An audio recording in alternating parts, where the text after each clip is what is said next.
Boa noite a todos. Sejam todos bem-vindos a mais uma doutrinária do Grupo Espírita Lar Francisco de Assis.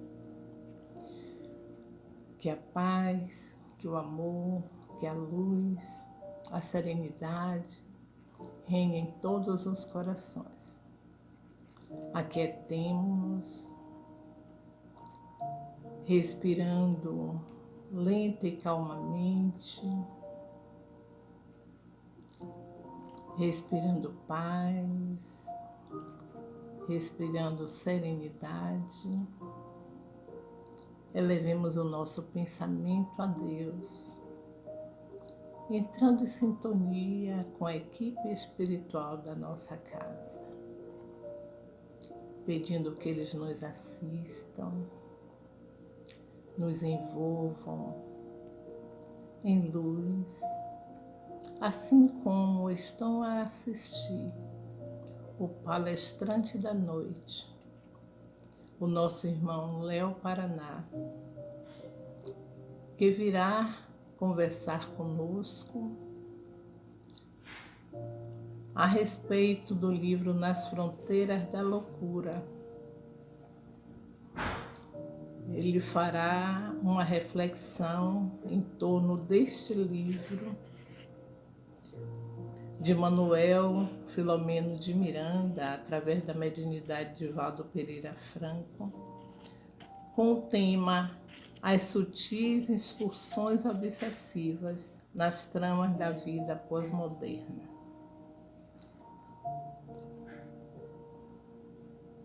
Vamos assim agradecer a Deus mais esta oportunidade de aqui nos encontrarmos.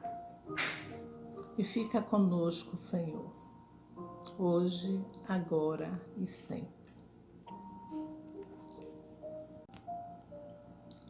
A leitura que faremos hoje é do livro Vigilância, pelo Espírito Joana de Ângeles, através da mediunidade de Valdo Pereira Franco.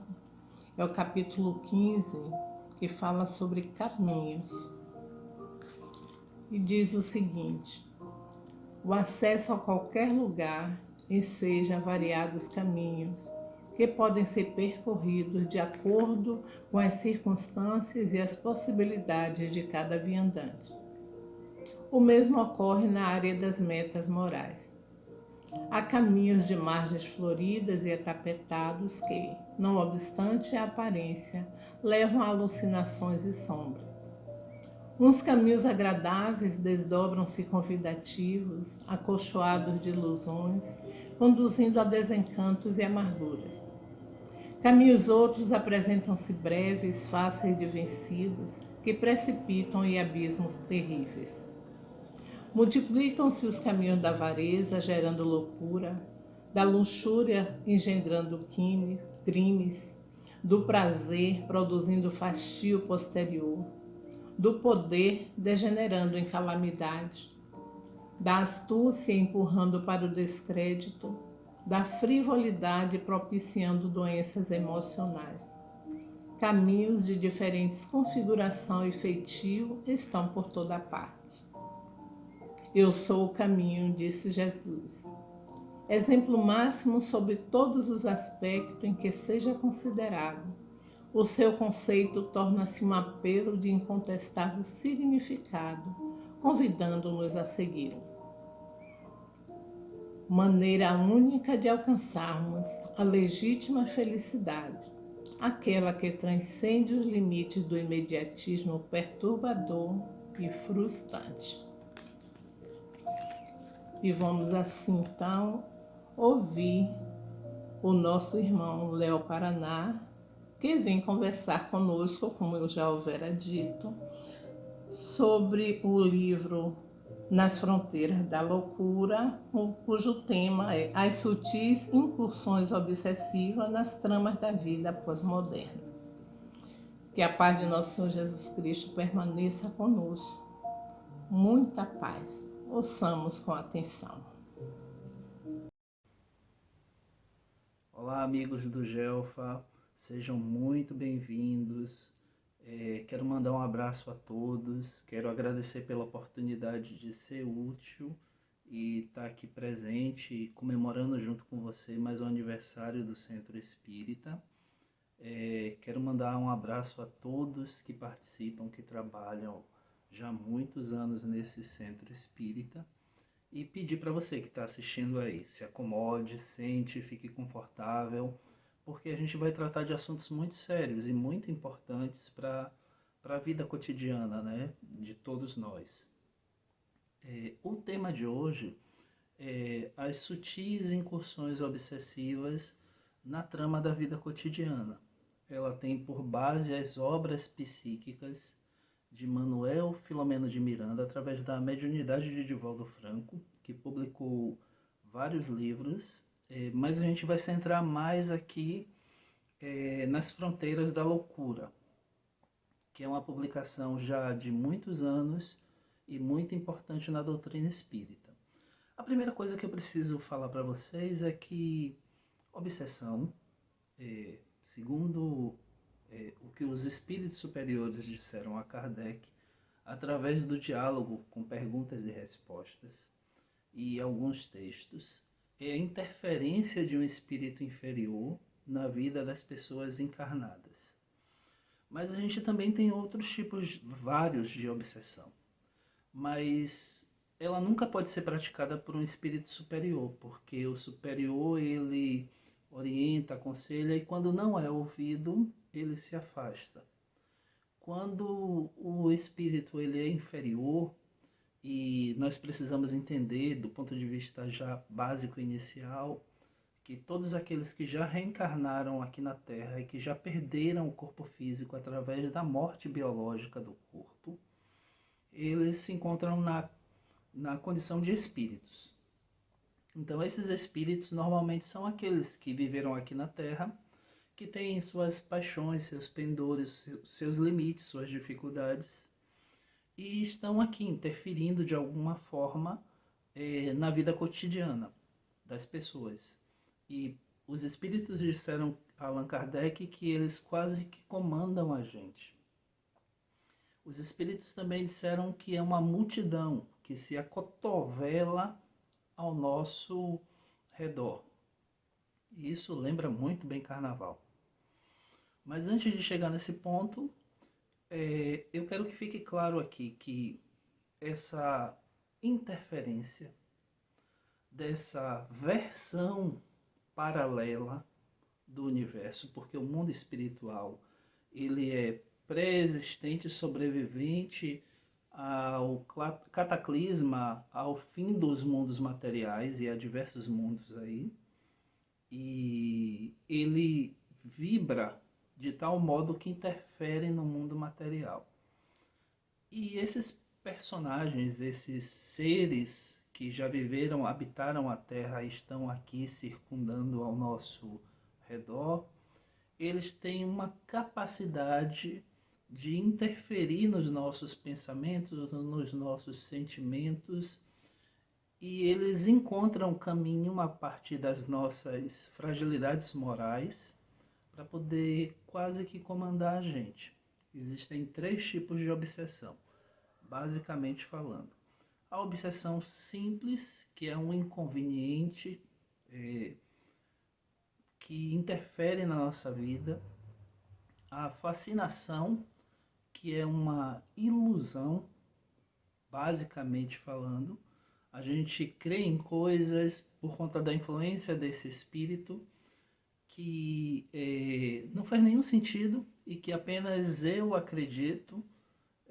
Essa obsessão em particular produz afastamentos e rupturas. As pessoas, esse espírito produz fenômenos que vai fazer com que eu provoque o afastamento dessas pessoas, eu enquanto indivíduo, das diferentes pessoas que querem me aconselhar, me orientar, me dedicar a algum tipo de conselho saudável. E isso normalmente acontece, e aqui eu quero marcar um ponto específico para a atual época que a gente está vivendo, de muitos conflitos, de muitas discussões, de rupturas e de afastamentos, mas eu vou aprofundar mais adiante. Também quero falar do terceiro tipo de obsessão, que é a subjugação, no qual os espíritos normalmente têm uma um controle quase que corporal sobre os indivíduos. O indivíduo encarnado, ele tem poucas condições de sair do jugo, mas isso é possível sim. Então, grosseiramente falando, muito rapidamente falando, e claro, deixei lacunas, as obsessões se caracterizam por esses três tipos. Os espíritos que produzem isso, eles não estão cumprindo a missão. As obsessões, elas têm também por motivos, e aqui a gente foge um pouco da dualidade, do maniqueísmo, bem, mal, certo, errado, para poder caminhar em direção a uma completariedade e talvez uma unicidade, um monismo pelo conceito, que homem e mulher, certo, errado, são complementos de coisas que a gente vai observando e vai entendendo melhor a partir do amadurecimento. É claro que um crime e um erro é sempre um erro e não vai mudar isso. Toda vez que a gente transgride os limites éticos e morais com relação ao outro, não deixa de ser um crime.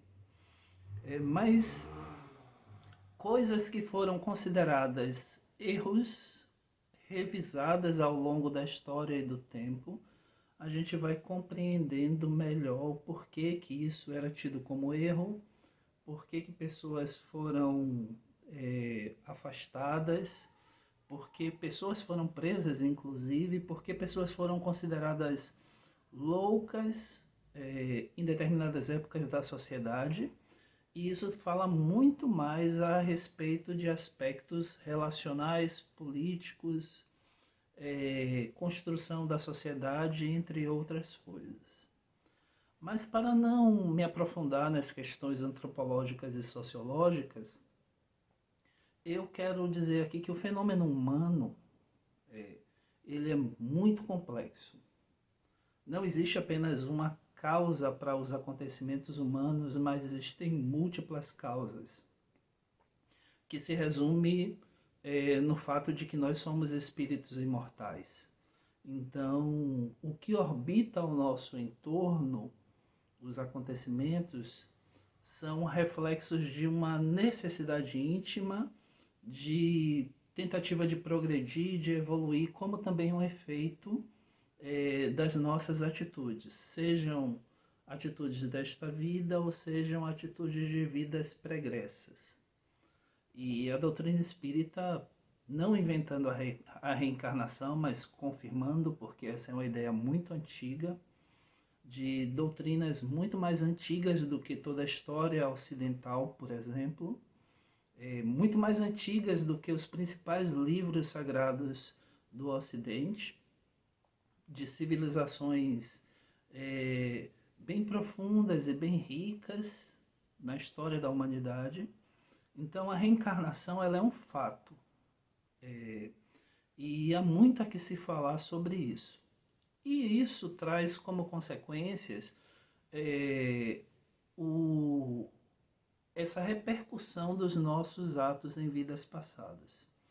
E, portanto, a gente precisa tomar muito cuidado com relação às nossas escolhas, às nossas práticas, às nossas atitudes no dia a dia, principalmente com os seres vivos de qualquer ordem, com relação à natureza, à ecologia, e está aí a pandemia, em que um grupo de humanos mexeu num ecossistema específico e possivelmente disparou um vírus muito letal e potencialmente perigoso, e nós temos muitas mortes, milhões de mortes, e estamos todos enclausurados e tentando sobreviver às variantes, né, desse vírus que aí assola essa pandemia e a humanidade. Então, o livro ele traz reflexões acerca do carnaval, deste mundo paralelo que nos atravessa e interfere as nossas vidas, os nossos pensamentos, que podem nos subjugar, nos controlar. Mas aqui eu quero fazer um parênteses específico para dizer para você que está assistindo e está me acompanhando, está acompanhando o canal do Centro aqui agora, que isso não deve ser encarado apenas do ponto de vista do carnaval em específico, mas em diversas situações humanas. A obsessão, o fenômeno obsessivo, ele é tão intrusivo, sutilmente intrusivo, invasor, que a gente nomeia com algumas palavras, até técnicas científicas, aparentemente científicas, elementos que são de cunho obsessivo, interferência espiritual.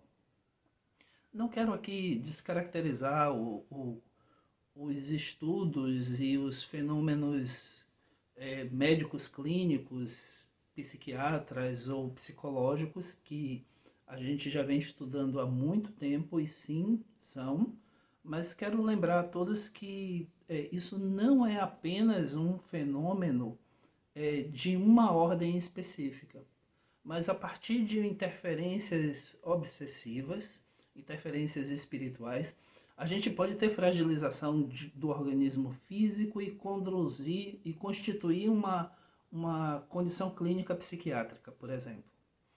A gente pode ter uma interferência espiritual e um processo obsessivo que vem fazer com que o indivíduo ele possa ter aspectos psicológicos importantes fragilizados, por exemplo. E ao mesmo passo, elementos de descuido da saúde biológica, da saúde psíquica, podem conduzir a gente a elementos de interferência espiritual. E assim nós seguimos. Que toda a condição humana de fragilidade ela deve ser cuidadosamente investigada, analisada e enfrentada de diferentes pontos. Isso é Manuel Filomeno de Miranda, nos livros que ele vem trazendo. Principalmente Mediunidade, Desafios e Bênçãos, também do médium Divaldo Franco. Então, esses acontecimentos do dia a dia, nessa vida pós-moderna nossa, como essas rupturas e essas crises relacionais e afetivas, inseridas num contexto de pandemia, porque estamos em clausura e precisamos conviver com os nossos entes que nos relacionamos ininterruptamente, e nesse convívio diário ininterrupto a gente pode entrar em contato melhor e não se afastar dessas pessoas. Isso repercute e traduz esse sentido de relação, eu e o outro, como uma necessidade da gente olhar para o outro e cuidar do outro ao mesmo passo que cuida de si mesmo. E isso, no estágio atual da humanidade, é muito difícil, porque grande parte da população tem um descuido no senso coletivo de compreensão das necessidades do outro, do reconhecimento da subjetividade do outro, e tudo bem. Parece que nada muda na minha própria vida quando eu vejo pessoas sem condições e vivendo nas ruas e sendo abandonadas e largadas à própria sorte, sem nenhum amparo, e isso não modifica a minha vida. A partir da experiência da pandemia, as rupturas relacionais, os casamentos, o fim dos casamentos e o grande número de adoecimento psíquico que tem acontecendo, tem nos chamado a atenção e tem chamado as pessoas que têm adoecido a atenção da importância e da urgência de se cuidar de uma versão de si mesmo, né? E aí vem o conceito de multiverso, que não é unicamente material, porque assim como eu sou um corpo físico, biológico, material, eu também sou um corpo sentimental, emocional, afetivo, orgânico, psíquico, espiritual, e a gente tem negligenciado todos esses parâmetros e todas essas versões de mim mesmo, principalmente a versão espiritual, o eu espiritual.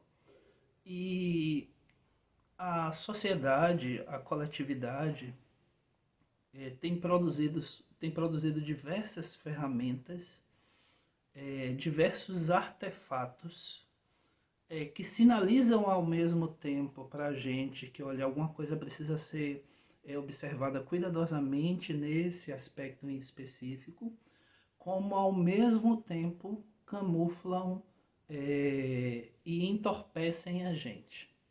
E foi assim quando surgiu o primeiro entorpecente, a primeira substância que foi usada para poder a gente variar um pouco as nossas percepções corporais, e isso hoje está traduzido no alto consumo do álcool e sua legalização, apesar de ser droga, cientificamente falando, como também no smartphone. O smartphone hoje tem ocupado grande parte do nosso tempo e muito do investimento da gente energético naquilo, em detrimento das relações afetivas. O smartphone, ele, por exemplo, possibilita a mim gravar e transmitir essa palestra, a você assistir, mas quando eu falo sobre isso, eu estou me referindo ao abuso em detrimento das outras necessidades humanas, como é, por exemplo, a necessidade relacional. Não é à toa que na história da humanidade terrestre, nós constituímos o vínculo como a necessidade biológica. Quando a gente quando a gente coloca o dedo na mão de um bebê, ele prende e aperta, e isso é um reflexo. E se você levantar a mão, o bebê vem e não larga. Essa é uma expressão biológica dessa condição vincular do ser humano. Eu preciso me agarrar e me conectar com outra pessoa, e isso é inequívoco. Então, quando há um detrimento dos vínculos e das relações afetivas a partir de um artefato, como por exemplo é o celular, e eu estou usando aqui o termo artefato de propósito, porque ele apenas representa uma projeção, uma exteriorização de uma força, de uma condição que existe no profundo da nossa alma. Porque quando nós desencarnamos, estamos livres do corpo físico, a gente se conecta a distâncias. A gente não precisa da palavra, a gente não precisa de textos, e a gente consegue capturar, depende do nível de cada indivíduo, do nível de evolução de cada indivíduo, os sentimentos mais profundos dos outros, a partir de uma ferramenta, de um elemento de nós mesmos que está na nossa alma. E isso agora é produzido do lado de fora, na condição desse aparelho, que nos conecta a diferentes pessoas no mundo, ao vivo, quase que online imediato, e a gente consegue conversar, dialogar e em algum nível trocar sentimentos. E enxergar, ver detalhes, capturar imagens, entre tantas outras coisas. Então esse artefato, ele provoca hoje a fixação e o apaixonamento de pessoas por ele, e isso tende a ocupar um lugar que tampona uma falta, que tapa uma falta dessas pessoas, e em detrimento das relações afetivas. E não é à toa que quando a gente está em pandemia, nesse momento, muitas relações afetivas elas foram rompidas, rupturas aparentemente de condições sólidas de afetividade ocorreram. Muitos casamentos eles encerraram, e a gente segue, né, a partir disso, por conta dessa dificuldade que é quase coletiva, que é de muitas pessoas, de compreender e de endereçar afeto à necessidade do outro. Se a necessidade do outro não é a minha própria necessidade, então eu meio que invalido. E isso não me interessa. E eu não invisto nisso. E isso tem sido muito presente na atualidade, de tal modo que constituir um vínculo afetivo seguro é uma coisa muito inusitada, é uma coisa muito difícil. Tanto é que a área de psicologia que mais cresce desde 2000, se eu não me engano, é a área de terapia com casais, né?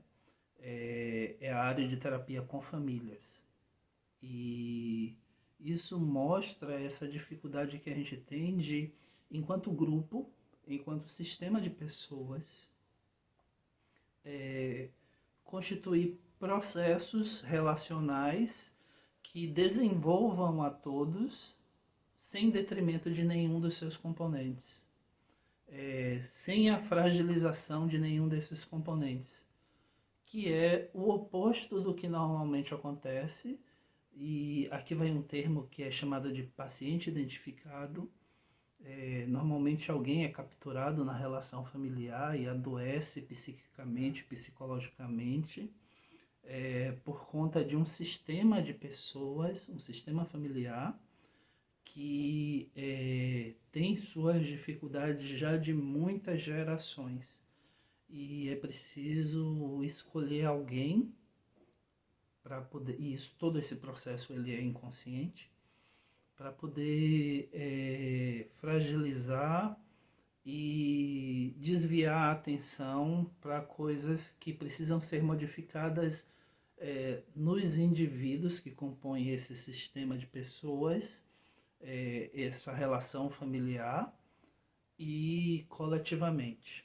Porque se Léo está doente, então não vamos discutir esses assuntos porque Léo está doente. E aí a gente pode enfraquecer mais ele, e na doença de algum a gente não pode discutir outras coisas, por exemplo, deixa para depois.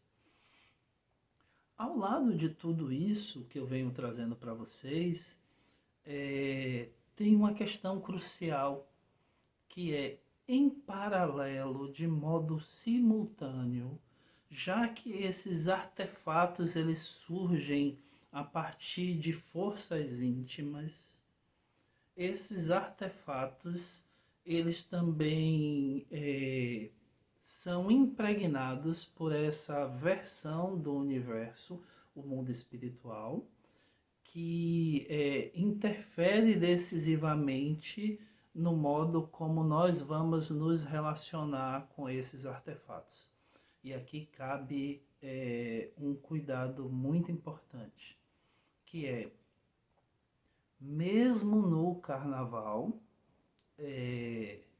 nós temos possibilidades de modificar todas as incursões e os processos obsessivos, criando alternativas a essa prática. Mesmo utilizando celulares ou utilizando de determinadas práticas, a gente ainda pode tentar variar esse comportamento, essa escolha, para poder não adoecer espiritualmente através dessas influências espirituais, ou adoecer psicologicamente, biologicamente, a partir de uma prática que consome a nossa energia, sim, porque o corpo ele tem energia, e isso me lembra muito bem o, o cientista Albert Einstein, quando ele propôs discutir que toda matéria é composta de energia, né, a equivalência entre matéria e energia.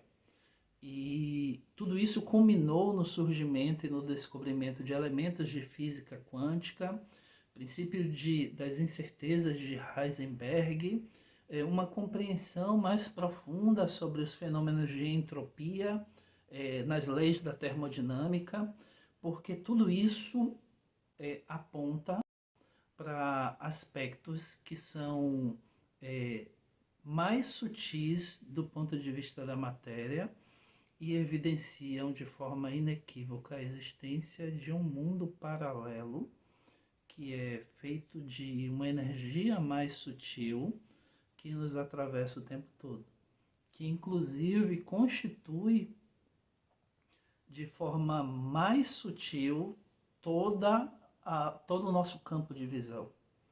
Se esse mundo é feito dessa microsubstância, desse fluido de componentes, entre aspas, é sinal de que ele pode interferir na essência das coisas. Se interfere na essência das coisas, então há possibilidade de interferir diretamente na nossa vida, diretamente nas nossas escolhas, mas a doutrina espírita vem explicar para a gente que existem alternativas para isso. A primeira delas é praticar caridade como forma de oração, ora-ação, em benefício de pessoas desconhecidas, sem interesse secundário, com sacrifício dos próprios interesses, até sacrifício do próprio descanso. Ela pode ser material, doar coisas, mas também é muito importante, até talvez mais importante, tolerar, doar de si mesmo o seu tempo, coisas que não são materiais, que não podem ser compradas, doar seu sentimento, sua alegria, seu contentamento por ver o outro feliz, porque isso cura feridas relacionais das pessoas a partir dessa experiência conjunta. E essa prática da caridade, ela meio que atrai espíritos bons para nossa convivência e, como consequência imediata, vai repelir a interferência negativa. E toda vez que a gente deseja o bem deseja a gente. Então, nesse processo relacional de convivência com o outro, nesse processo relacional de constituição de vínculos saudáveis, de significação da história do outro, valorização do outro, a gente se fortalece, se enriquece na experiência da vida. Então a gente tem, a partir dessa experiência e dessa constituição de artefatos variados, a gente tem atravessamentos que fazem com que a gente desvie do sentido da nossa existência, e aqui eu vou trazer Charles Darwin, né? Adaptativa e que se constitui numa experiência global da humanidade de formulação de vínculo, de partilha, de constituição de significados.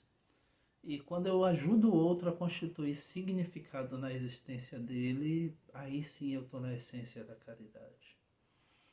Porque a partir desse momento o outro constitui processos de imortalidade e de fortalecimento. Independente do que aconteça do lado de fora, e eu não estou aqui negligenciando os fenômenos materiais, eu estou dando a importância que ela deva ter nessa escalada de valores, e essa relação imaterial, imortal, fortalecendo o outro para os dilemas que são esperados de uma vida, de um planeta de provas e expiações, rupturas relacionais, dificuldade de manutenção da vida, de constituir um emprego e ciclos econômicos variados com alternância entre depressão e expansão e crescimento econômico. Isso acontece nas coletividades, acontece nos indivíduos e a gente precisa aprender a experienciar tudo isso e tirar recursos das fases boas, reservá-los para as fases mais difíceis. E nessas fases, nesses ciclos, assim como o ecossistema, primavera, verão, outono e inverno e diferentes acontecimentos que são comuns na natureza, no planeta Terra, a gente vive isso na gente, cada um, sim. E nesse período desses ciclos difíceis, a partilha, ela produz elementos de sobrevivência, de constituição de identidade, de reafirmação dessa identidade.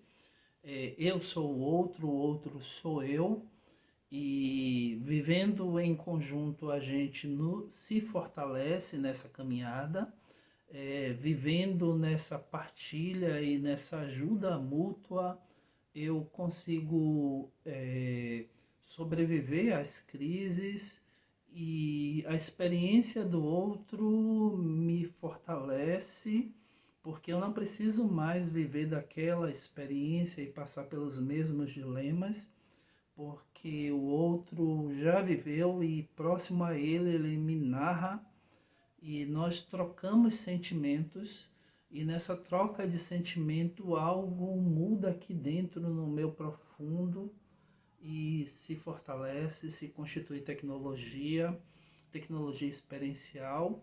Isso me enriquece com o aumento de um repertório comportamental até, não apenas cognitivo, não apenas mental, mas também comportamental, para enfrentamento das dificuldades que são comuns a todos os seres humanos, e inclusive aquelas que são singulares, porque eu vou ter experiências que uma parte da população não vai ter.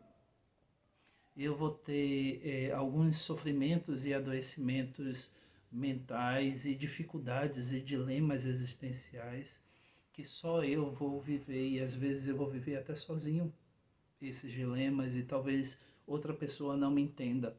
E é por isso que a gente deve dar essa pancada no nosso orgulho, em se aproximando de outras pessoas, aprendendo a pedir ajuda e a partilhar as nossas necessidades como forma de constituição de um processo de superação, de um processo de aumento de força e de produção de fenômenos incomuns para mim, mas são possíveis, porque uma pessoa muito séria, com características de personalidade muito séria, muito sisuda, vai ter mais dificuldades através de elementos do riso, da graça, da comunicação, se conectar a outras pessoas. Mas se eu começo a conviver com pessoas que tenham esse comportamento, eu começo a produzir imitação e começo a interiorizar expressões dessas pessoas sem me dar conta às vezes, porque nós somos seres milenares de muitas encarnações, e isso está com a gente. Talvez não esteja agora, porque ao longo da constituição desta atual existência nós escolhemos elementos em nós que nós deixamos vir para a superfície, mas outros elementos e outras forças continuam com a gente. E nos momentos de crise, esses fenômenos eles vão vir à tona e vão eclodir, entrar em erupção para o nosso próprio bem. Então nós somos sim seres complexos, capazes, ricos. Não é à toa que Jesus disse que nós somos deuses. Todas essas rupturas e intervenções da espiritualidade, principalmente do ponto de vista obsessivo, que acontecem já desde a época desde quando há dois homens se relacionando na humanidade, agora a gente está num aspecto mais profundo e amplo, porque a gente está vivendo uma época de transição de um mundo de provas e expiações para um mundo de regeneração. É necessário rever conceitos relativos às nossas relações afetivas e produzir mais humanização do outro, da sociedade, dos políticos, não de nós mesmos. E a partir do nosso esforço pessoal de superação, isso vai ecoar em muitas direções, de possibilitar a outros que enxerguem na gente, porque isso está visceralmente enraizado em nós, e isso é inequívoco quando a gente enraiza esses valores em nós, porque a gente começa a perceber as nossas fragilidades, as nossas dificuldades, e dentro desse processo, isso é um processo, não é um ligar e desligar um interruptor, a gente vai atrair espíritos que já experienciaram isso em outras vidas e eles vêm nos ajudar. Então, tudo isso vai ganhar muito mais intensidade a partir desse sacrifício pessoal. O que vai acontecer a partir disso é o afastamento das interferências obsessivas na nossa própria vida, na nossa família. E hoje tem muitas interferências nas relações, não porque esse é um castigo divino, mas a partir dessas interferências da obsessão, abre-se portas e possibilidades para que eu, Léo, comece a refletir sobre as minhas condutas e eu possa estabelecer novas práticas, novos pensamentos, novos sentimentos através do esforço. Sim, você não precisa acertar 100%, mas você precisa desejar e fazer todos os esforços possíveis 100%. E tudo bem se você falhar, cometer alguns enganos. Importante é você reconhecê-los a si mesmo e poder continuar caminhando, identificando suas fragilidades, suas necessidades, como as emoções eclodem nesse processo, porque sim, a fascinação nessa pandemia ela é um fenômeno coletivo, haja vista que grupos inteiros com conhecimentos e ideais anacrônicos de que a Terra é plana, de que vacina não funciona, ou que não serve, ou que vai trazer problemas, de que há um DNA alienígena. Tudo isso vem por conta desse processo coletivo de fascinação, que é, segundo a doutrina espírita, uma última tentativa de resistência a esse progresso que a humanidade toda está estabelecendo. Então, sim, nós temos um fenômeno pandêmico de obsessão, em paralelo a esse fenômeno viral pandêmico, e a gente precisa começar a tomar o lugar que os bons precisam ocupar, e não apenas no lugar geográfico, mas no lugar do sentimento, para que outras pessoas percebam que aquelas escolhas elas não são as melhores e elas podem produzir muito malefício a grupos mais fragilizados e a pessoas com pouco esclarecimento. Então, muitos serão responsabilizados por determinados comentários, determinadas práticas, mas a gente também precisa começar a se posicionar frente a tudo isso de uma forma ética, humana, a exemplo de Jesus, que combateu muita coisa, expulsou os vendilhões do templo, questionou ao soldado fariseu por que bateu no rosto dele, e ainda assim conseguiu fazer isso com assertividade, e no momento em que foi necessário transmitir colo a essas pessoas, ele ofereceu colo.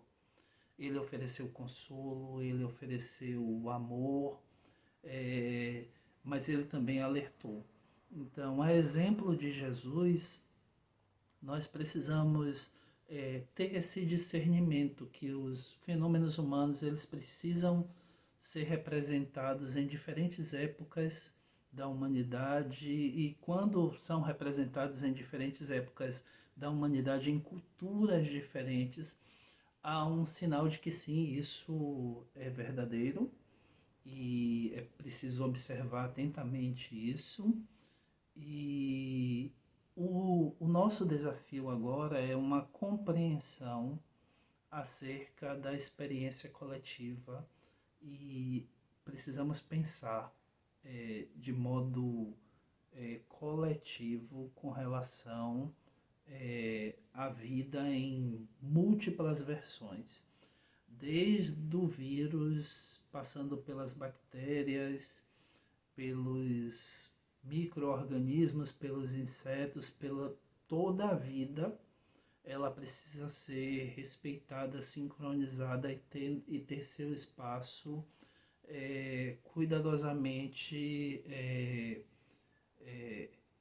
respeitado, para que esses fenômenos eles não venham a acontecer e a gente possa respeitar o meio ambiente, entender que a Terra é um lar benéfico para todos nós, e poder partilhar isso e continuar aguardando e constituindo um futuro melhor para nós mesmos, porque o que fazemos hoje na terra que nos acolhe é o que receberemos no futuro, quando voltarmos a ela, porque alguns irão voltar, outros não, outros irão para outros planetas, no mundo de provas e expiações, porque eles já não se adequam mais aqui.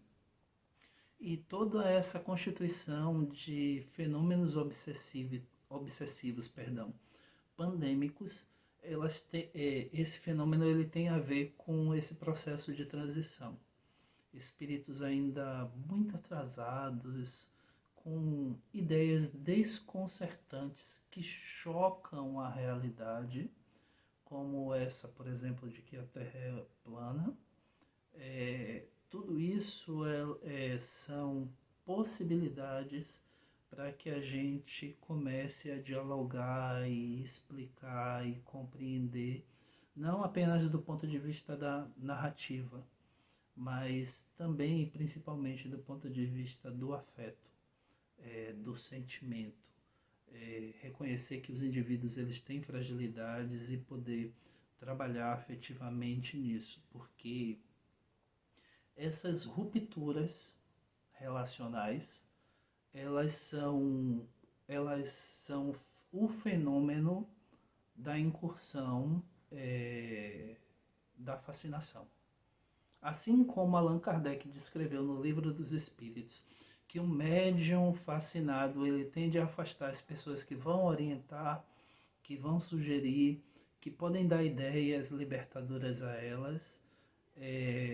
Essas pessoas que criam rupturas, que têm ideias até estapafúrdias, sem nenhum sentido sobre os fenômenos da vida, elas precisam do nosso sentimento, quando possível, e a depender da condição de cada um, de poder enternecê-las e, se assim for da vontade de Deus, afastar essa ideia e essa incursão sutil que é muito comum na vida cotidiana pós-moderna.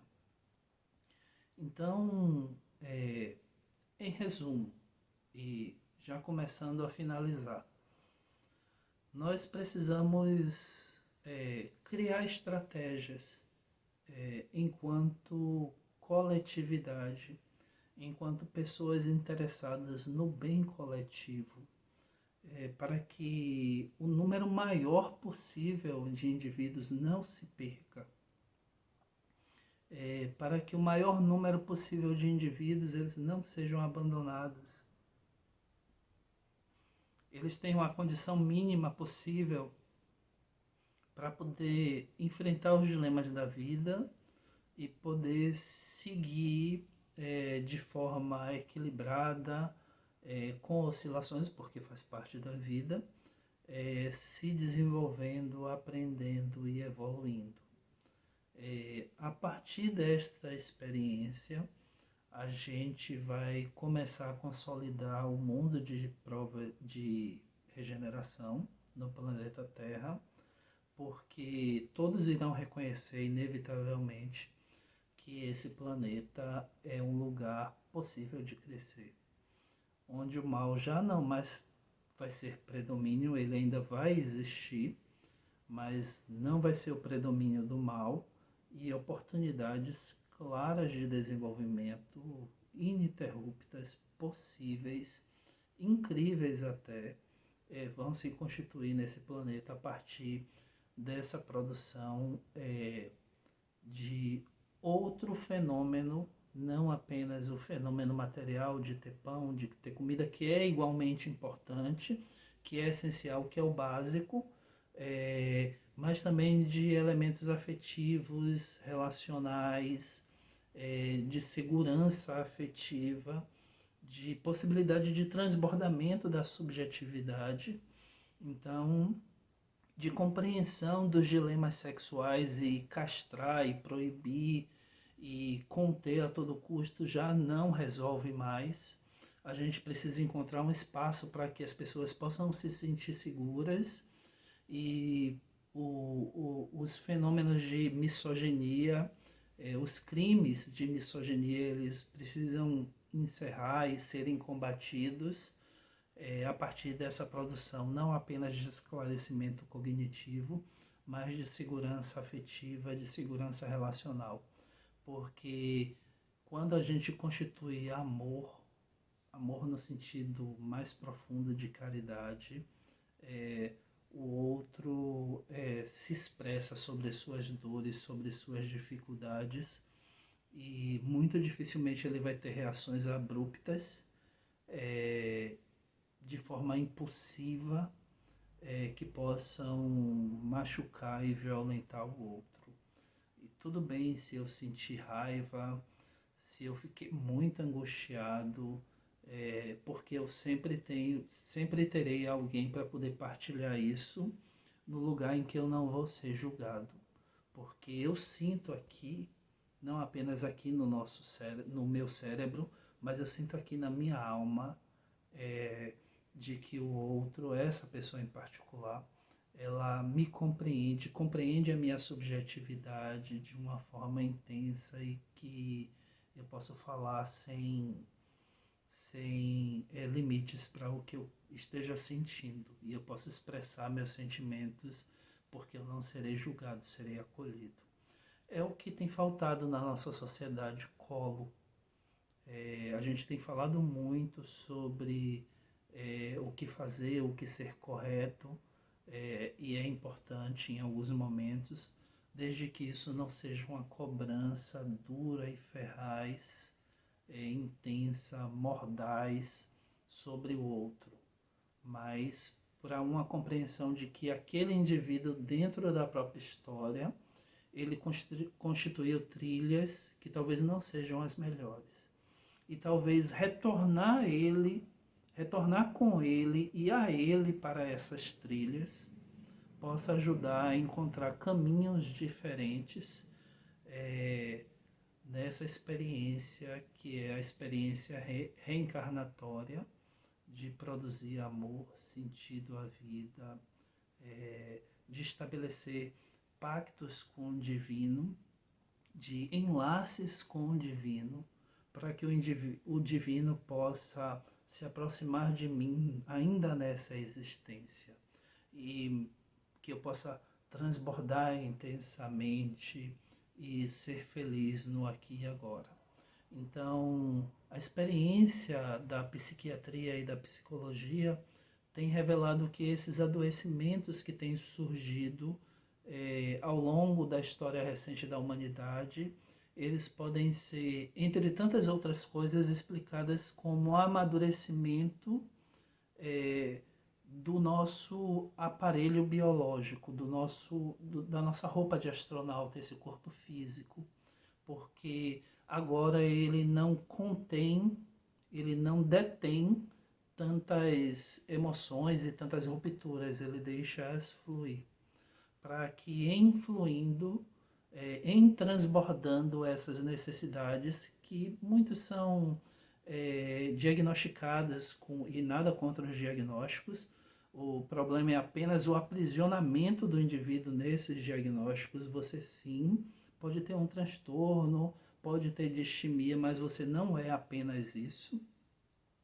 E a gente pode, a partir dessa experiência, sinalizar ao outro as nossas necessidades e poder constituir uma boa relação, um compartilhamento das minhas necessidades com o outro.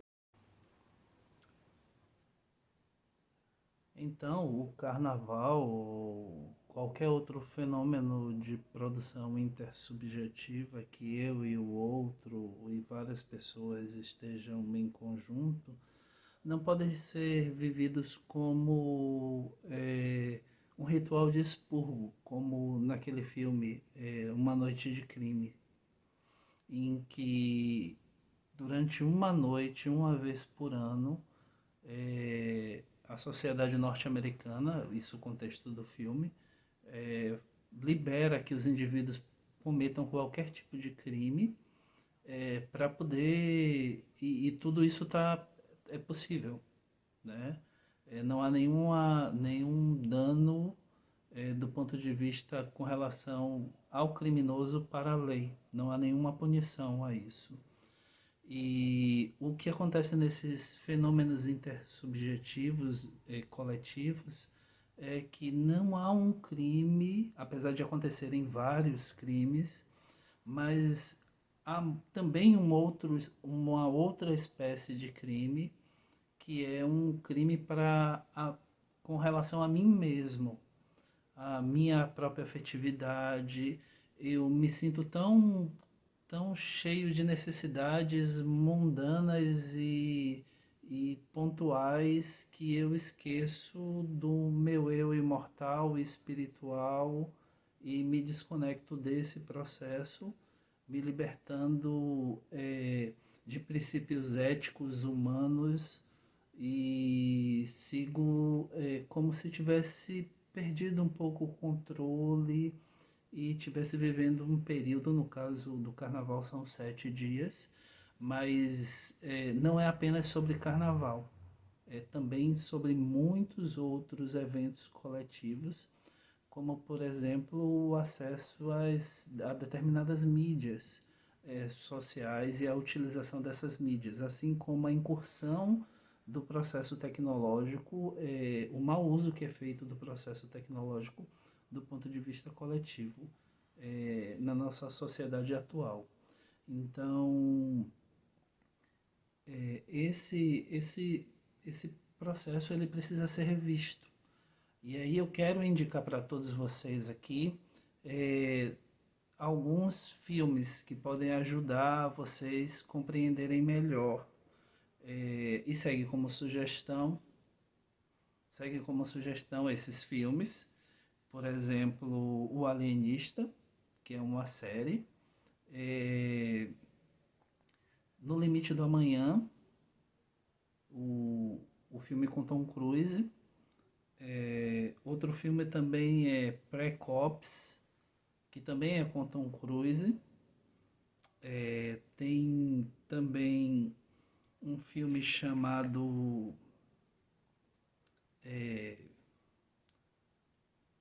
Mind Hunter, que fala sobre adoecimentos de pessoas que se tornaram serial killers. E isso pode ajudar melhor a compreender do ponto de vista empático porque algumas pessoas fazem o que fazem, e também faz a gente refletir sobre o que está por detrás, o que está no invisível a partir dos pensamentos que surgem nessas pessoas e dos impulsos que são provocados. Porque a partir do momento em que a gente constitui relações de segurança afetivamente estabelecidas, vínculos mais fortes, há uma inúmera possibilidade de se combater aspectos obsessivos. Ao passo e em conjunto com a proposta da terapêutica espírita, que é um aprimoramento de si mesmo, conhecimento, prática da caridade, prática da oração, estudo do Evangelho no lar e prática do Evangelho no lar, como também um estudo sobre si mesmo, sobre mim mesmo, sobre a vida, sobre a sociedade, e constituir uma tentativa dentro da necessidade de cada um de aprimoramento científico, técnico, para poder constituir, caso seja a sua necessidade, um valor importante nesse aprimoramento pessoal e coletivo, porque quando a gente adentra a constituir fenômenos científicos, trabalhos científicos, a gente ajuda assim a coletividade, e há grande mérito nisso. Então, para finalizar, eu quero lembrar a todos que vocês podem mandar perguntas. Procurem o chat do centro, e aí o centro vai mandar para mim, e aí a gente encontra um meio de te responder. E quero agradecer a presença de todos. Dê um joinha, curta, siga o canal do centro, isso vai ajudar bastante. Meus parabéns a todos que trabalham no GELFA. Meus parabéns à diretoria pelo trabalho, pelo empenho em manter a casa nessa época tão difícil que é de pandemia. Peço a você que está assistindo que ajude dentro do que for possível, porque os centros eles trabalham com obra assistencial para pessoas em necessidades, em dificuldades, com uma gama de vulnerabilidade, principalmente nessa época. E o centro faz campanhas, angaria recursos na tentativa de transferir tudo isso para essas pessoas mais fragilizadas, sem se apropriar de nada, sem ônus nenhum, para as pessoas que recebem. E o incentivo a proposta é ajudar todos, independente da etnia, da crença, do credo ou de qualquer outra questão, porque somos todos irmãos. Então eu vou fazer uma prece, agradecendo a todos, os espíritos que trabalharam na produção dos livros de Manuel Filomeno de Miranda, que vem acompanhando o GELFA, aos mentores espirituais, para que possam ajudar a continuidade desse trabalho tão belíssimo que é feito. Então vamos lá, eu vou pedir a você que está assistindo que se conecte comigo agora e que faça uma oração no seu tempo em silêncio aí, para que a gente possa ajudar a humanidade e a todos aqueles que precisam. Divino amigo Jesus, nós rogamos em teu nome a nosso Pai Divino Deus, para que possa ampliar as possibilidades de todos os nossos irmãos que sofrem, para que possam se libertar, se for da vontade dele, da sua vontade, Pai.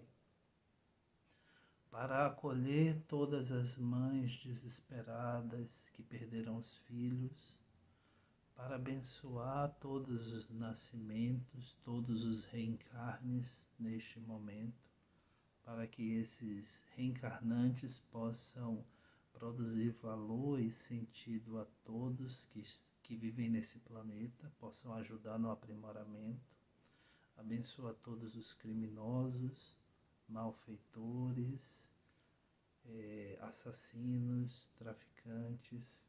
Envia os bons espíritos para o cuidado deles, para que a seu turno possam refletir e mudar a conduta, para que todos nós possamos prosseguir numa vida equilibrada e mais harmônica. Abençoa todos aqueles que pensam em nós, sejam bons ou maus pensamentos, que todos possamos estar juntos como irmãos, em seu nome, Pai Divino. Seja conosco, hoje e sempre, segundo a sua vontade. Que assim seja. Beijão no coração de vocês.